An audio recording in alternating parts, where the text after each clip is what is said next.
পৰম শ্ৰদ্ধাৰ গুৰু বৈষ্ণৱ আই মাতৃসক আপোনালোকৰ শ্ৰীচৰণত সেৱা জনাই সাধনাৰ পথ চেনেললৈ স্বাগতম জনাইছোঁ। আজিৰ বিষয়ভাগ হ'ল বনমালী শব্দৰ অৰ্থ কি? ভগৱন্তক বনমালী বুলি কিয় কয়? বনমালী শব্দৰ অৰ্থ হ'ল ব শব্দে বৰুণ বা পানী, ন শব্দে নভ বা আকাশ, ম শব্দে মৰুত বা বায়ু, অ শব্দে অনল বা জুই, ল শব্দে পৃথিৱী। আকৌ কৈছো, ব শব্দে বৰুণ বা পানী, ন শব্দে নভ বা আকাশ, ম শব্দে মৰুত বা বায়ু,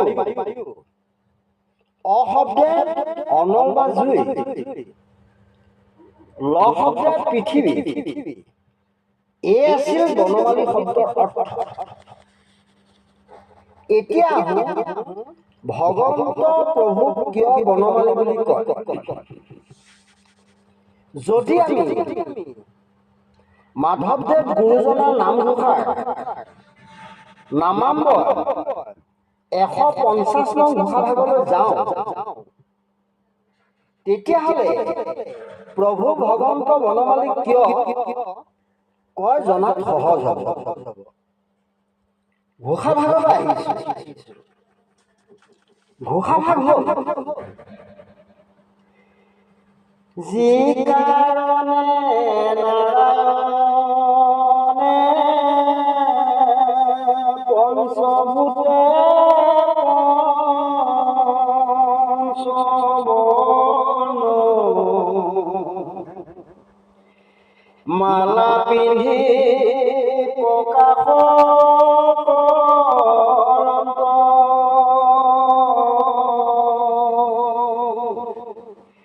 এহি হেতু নিৰন্তৰে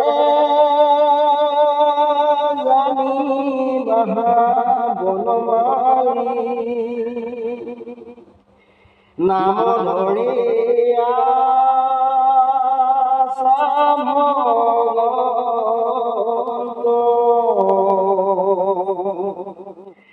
ৰাম নাম ধৰিয়া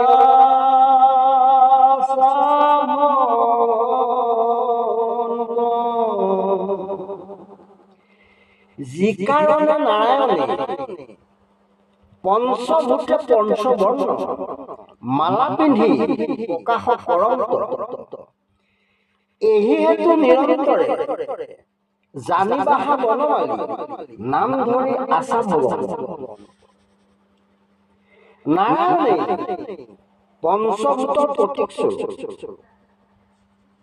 পঞ্চবৰ্ণৰ মালা পিন্ধি প্ৰকাশ কৰি আছে। এই কাৰণে ভগৱন্তক বনমালী বুলি কোৱা হয়। পানী, আকাশ, বায়ু, জুই, পৃথিৱী এই পঞ্চভূত তেওঁৰে সৃষ্ট আৰু এই পঞ্চভূতাত্মক শৰীৰটো স্বচ্ছৰূপে তেওঁৱে বিৰাজ কৰি আছে।